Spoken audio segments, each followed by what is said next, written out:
আসসালামু আলাইকুম। সবাইকে স্বাগত জানাচ্ছি বিডি ভিউজে। আপনাদের সঙ্গে আছি আমি সুরভি দিবা।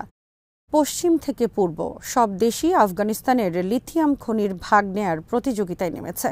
আর এই রেসে সবাইকে পেছনে ফেলে আফগানিস্তানের মন গলানোর প্রায় দ্বার প্রান্তে দাঁড়িয়ে রয়েছে চীন। এই খনিজ সম্পদকে কেন্দ্র করে তালেবান সরকারের সাথে গড়ে উঠেছে চীনের গভীর সম্পর্ক। বিস্তারিত থাকছে তামান্না মিনহাজের প্রতিবেদনে।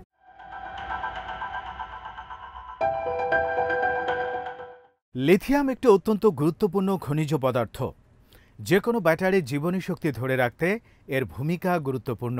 বর্তমান বিশ্বে মোবাইল ফোন থেকে শুরু করে গাড়ি, যে কোনো মেশিনকে সচল রাখতে লিথিয়াম একটি অপরিহার্য উপাদান হিসেবে বিবেচিত হয়।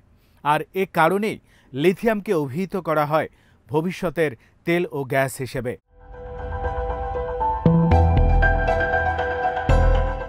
আন্তর্জাতিক মঞ্চে একটি কৌশলগত পণ্য হিসেবে এটি বিবেচিত হয়ে আসছে দীর্ঘদিন থেকেই। সব দেশই লিথিয়ামের উপর অধিকার প্রতিষ্ঠার চেষ্টায় ব্যস্ত।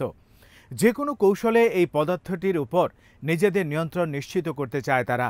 ভবিষ্যতের সবচেয়ে চাহিদা সম্পন্ন রসদ হিসেবে বিবেচনা করা হয় একে। ধারণা করা হয় টেকসই সচল অর্থনীতির নিশ্চয়তা দিতে পারে এই খনিজ।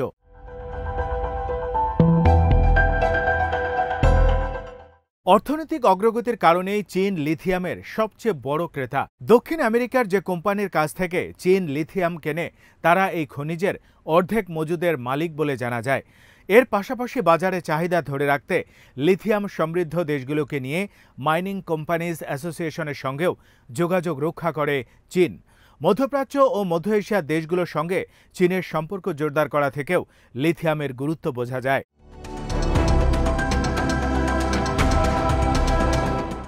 লিথিয়াম সমৃদ্ধ দেশগুলোর মধ্যে অন্যতম হচ্ছে আফগানিস্তান। দেশটিতে বিপুল পরিমাণে লিথিয়ামের মজুদ রয়েছে। দেশটিকে ইদানিং লিথিয়ামের দ্বিতীয় সৌদি আরব হিসেবে অভিহিত করা হচ্ছে। এর থেকেই এই ধাতব পদার্থ মজুদের ক্ষেত্রে আফগানিস্তানের অবস্থান স্পষ্ট হয়ে যায়।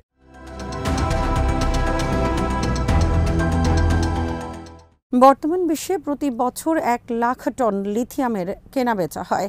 এর 98.3% আসে চীন, আর্জেন্টিনা, বেলজিয়াম, জার্মানি, চিলি ও যুক্তরাষ্ট্র থেকে। আর এই বাণিজ্যেও 86.3% হয়ে থাকে দক্ষিণ কোরিয়া, জাপান, যুক্তরাষ্ট্র, চীন, বেলজিয়াম, জার্মানি, স্পেন, তুরস্ক, রাশিয়া, থাইল্যান্ড, ফ্রান্স, ভারত ও ইতালির মধ্যে। এ কারণেই লিথিয়াম নিয়ে এই দেশগুলোর মধ্যে প্রতিদ্বন্দ্বিতা এত বেশি। হিসেব অনুসারে 2030 সালের মধ্যে এই লিথিয়াম বাণিজ্য $400 কোটি ছাড়িয়ে যাবে।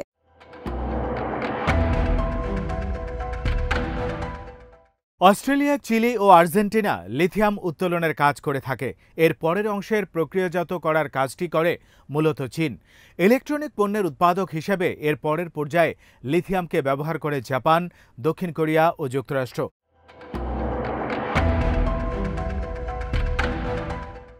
সব মিলিয়ে বৈশ্বিক লিথিয়াম উৎপাদনের 60% নিয়ন্ত্রণ করে চীন। তারাই ইলেকট্রিক যান মার্কেটে প্রাধান্য বিস্তার করে। ইলেকট্রিক ব্যাটারির বাজারে চীনের প্রাধান্য রয়েছে। বিশ্বের 80 থেকে 90% ব্যাটারির বাজার চীন নিয়ন্ত্রণ করে। বিশ্বের প্রধান 10টি ইলেকট্রিক যান ব্যাটারির নির্মাতা কোম্পানির 6টি চীনের। এই গুরুত্বপূর্ণ খনিজ পদার্থ প্রক্রিয়াজাতকরণের চেইনে চীনের এই আধিপত্য আকস্মিক কোনো ঘটনা নয়, বরং বহু কৌশলগত পরিকল্পনা প্রণয়ন ও বাস্তবায়নের প্রত্যক্ষ ফলাফল হচ্ছে এই প্রাধান্য।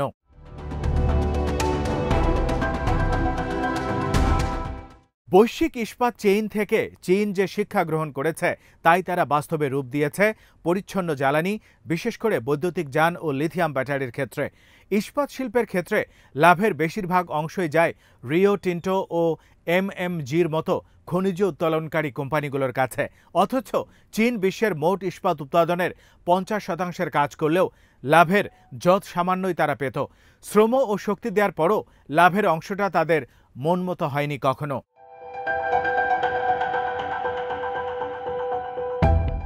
এই অভিজ্ঞতার পরই বিশ্বজুড়ে লিথিয়াম খনিগুলোর উপর নিয়ন্ত্রণ প্রতিষ্ঠায় মনোযোগী হয় চীন। শুরু থেকেই তাদের উদ্দেশ্য ছিল পুরো লিথিয়াম চেইনের উপর নিজেদের আধিপত্য প্রতিষ্ঠা করা। ইস্পাত শিল্পের মতো আবারও একই অভিজ্ঞতার মুখোমুখি হতে চায়নি তারা।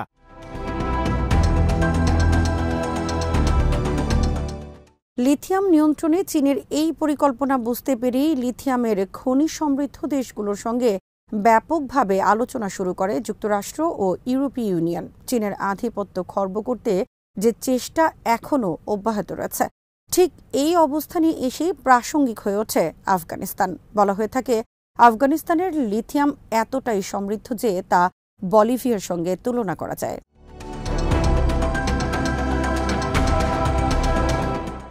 যুক্তরাষ্ট্রের national Aeronautics and space administration অর্থাৎ নাসার হিসেবে আফগানিস্তানের খনিতে জমা লিথিয়ামের পরিমাণ $1 ট্রিলিয়ন সমান।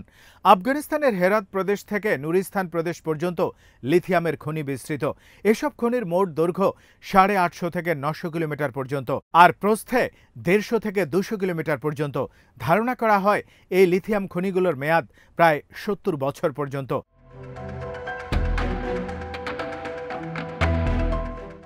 আফগানিস্তানের লিথিয়াম খনির প্রথম সন্ধান পাওয়া যায় 80-র দশকে। সোভিয়েত খনি বিশেষজ্ঞরা এর সন্ধান পান। 2004 সাল পর্যন্ত বিষয়টি গোপনে রাখেন তারা। এরপর যুক্তরাষ্ট্রের ভূতত্ত্ববিদরা কাবুলের জিওলজিক্যাল সার্ভে লাইব্রেরি থেকে রাশিয়ার জিওলজিস্টদের তৈরি খনিগুলোর পুরাতন মানচিত্র খুঁজে পান।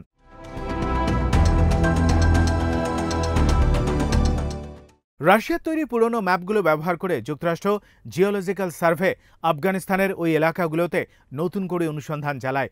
এই কাজে তারা P-31 সার্ভেইলেন্স এয়ারক্রাফট ব্যবহার করে। এগুলোর মধ্যে অত্যাধুনিক যন্ত্রপাতি বসানো ছিল।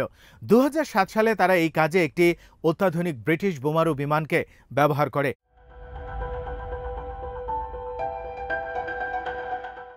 ওই বিমান ভূগর্ভস্থ খনির মজুদের ত্রিমাত্রিক প্রোফাইল তৈরি করে দেয়। তাতে দেখা যায় আফগানিস্তানের লিথিয়াম মজুদের মান সম্প্রতি যে কোনো দেশে পাওয়া যায় লিথিয়ামগুলোর চেয়ে উন্নত। এই তথ্য জানার পরই আফগানিস্তান প্রসঙ্গে আগ্রহী হয়ে ওঠে চীন।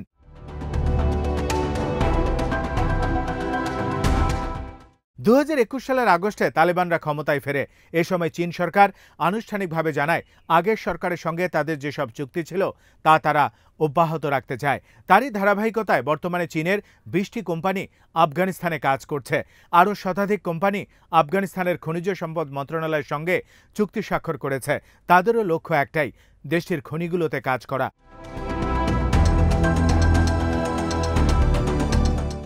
আফগানিস্তানে তালেবানরা ক্ষমতায় ফেরার পর দেশটির প্রাকৃতিক সম্পদ সম্পর্কে স্পষ্ট ধারণা পেতে প্রায় 500 চীনা নাগরিক দেশটি সফর করেন। বেশিরভাগ চীনা কোম্পানির নজর আফগানিস্তানের খনিজ সম্পদের ওপর রয়েছে, আর খনিজ সম্পদের মধ্যে সবচেয়ে বেশি গুরুত্ব পাচ্ছে লিথিয়াম। আফগানিস্তানের গণমাধ্যমে প্রকাশিত প্রতিবেদন অনুসারে চীনের সবচেয়ে বেশি আগ্রহ গজনি প্রদেশের লিথিয়ামের ওপর। ধারণা করা হয় এগুলো সবচেয়ে বেশি সমৃদ্ধ, আর চীন এই খনিজ ওয়াখান সীমান্ত দিয়ে তাদের দেশে নিয়ে যেতে চায়।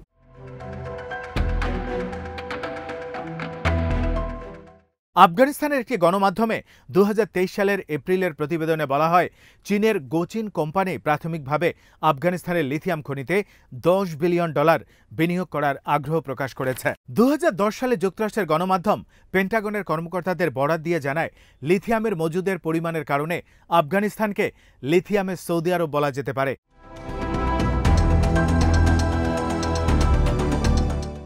সাধারণভাবে চীন আফগানিস্তানের সম্পর্ক বিবেচনা করলে দেখা যাবে দুটি দেশের পারস্পরিক অর্থনৈতিক সম্পর্ক বেশ মজবুত। আফগানিস্তানে তালেবান শাসনে ফেরার পর গুটি কয়েক দেশ তাদের সঙ্গে সম্পর্ক রাখে। চীন সেই স্বল্প সংখ্যক দেশগুলোর মধ্যে অন্যতম। দুই পক্ষের মধ্যকার রাজনৈতিক ও অর্থনৈতিক স্বার্থ তাদের কাছাকাছি নিয়ে এসেছে।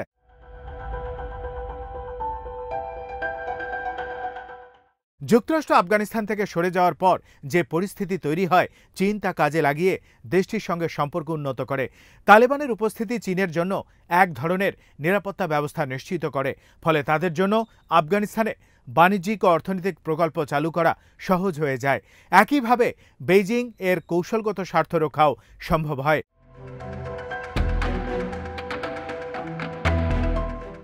এছাড়াও তালেবানও চীনের প্রকল্পগুলোতে আগ্রহ দেখিয়েছে। তাদের অর্থনৈতিক সংকটগুলো দূর করতে এই প্রকল্পগুলো সহায়ক হবে বলে ধরে নেয় তারা। আফগানিস্তানে চলমান চীনের প্রকল্পগুলো থেকে একটি বিষয় স্পষ্ট, মূলত দেশটির বিপুল লিথিয়াম মজুদের উপর নিজেদের নিয়ন্ত্রণ জোরদার করার লক্ষ্য নিয়েই চীন বাকি প্রকল্পগুলো চালিয়ে যাচ্ছে।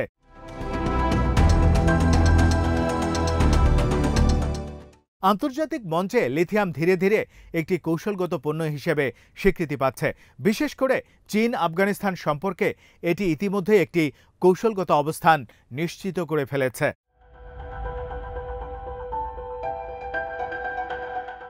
আজ এখানেই শেষ করছি। সবাই ভালো থাকুন, সুস্থ থাকুন আর দেখতে থাকুন বিডি ভিউজ। চ্যানেলটি ভালো লাগলে সাবস্ক্রাইব করুন, সংযুক্ত থাকুন আমাদের ফেসবুক পেজে। আল্লাহ হাফেজ।